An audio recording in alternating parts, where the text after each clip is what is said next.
তো হাজারীবাগে কি গরু বিক্রি হচ্ছে? এই যে গরু হচ্ছে, এইটা গরুটা না? ও মাশাআল্লাহ, সুন্দর একটা গরু। হ্যাঁ, সুন্দর গরু, ভালো লাগে না?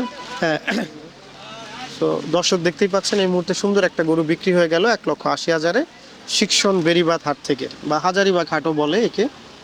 তো যদিও বৃষ্টি হচ্ছে, তো বৃষ্টির মধ্যেও ক্রেতারা আসছেন, তাদের পছন্দের গরু ক্রয় করছেন। আচ্ছা, কোথা থেকে আসছিলেন? কি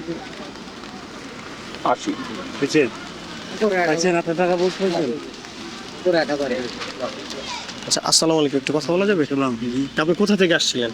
আমি লালবাগ থেকে। লালবাগ থেকে আসছিলেন, তো গরু ক্রয় করে ফেললেন না? জি। তো কত দিয়ে ক্রয় করলেন? 1,81,000। 1,81,000 টাকা। জি।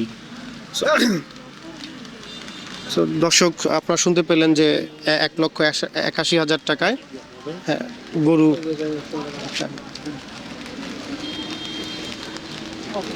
যাবে কি হাসিল করে দিয়েছে? আমি যাচ্ছি। এখন যে বুদ্ধি আসতে পারবে গরু কত কত এই কামান নিতে কামান একজনে পারবে? দুইজন লাগবে।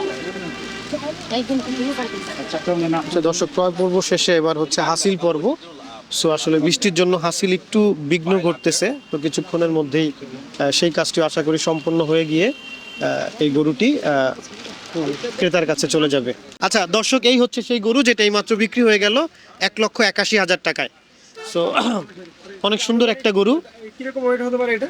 এটা আনুমানিক 8 থেকে 9 মণ হতে পারে। আচ্ছা, বেশ বড় সাইজের গরু, পছন্দ হওয়ার মতো একটি গরু। কত ওয়েট কিরকম হতে পারে এটা? এটা 7.5 মণ হবে। আমি ধারণা করছিলাম 8 মণ, 7.5 মণ হবে। 7.5 মণ মাংস হবে। পালিত গরু নাকি? হ্যাঁ, কিনে আনা? কিনে আনা গরু। কোন কোন জেলা থেকে নিয়ে আসে? এটা মেহেরপুর জেলা, গাংনী থানা।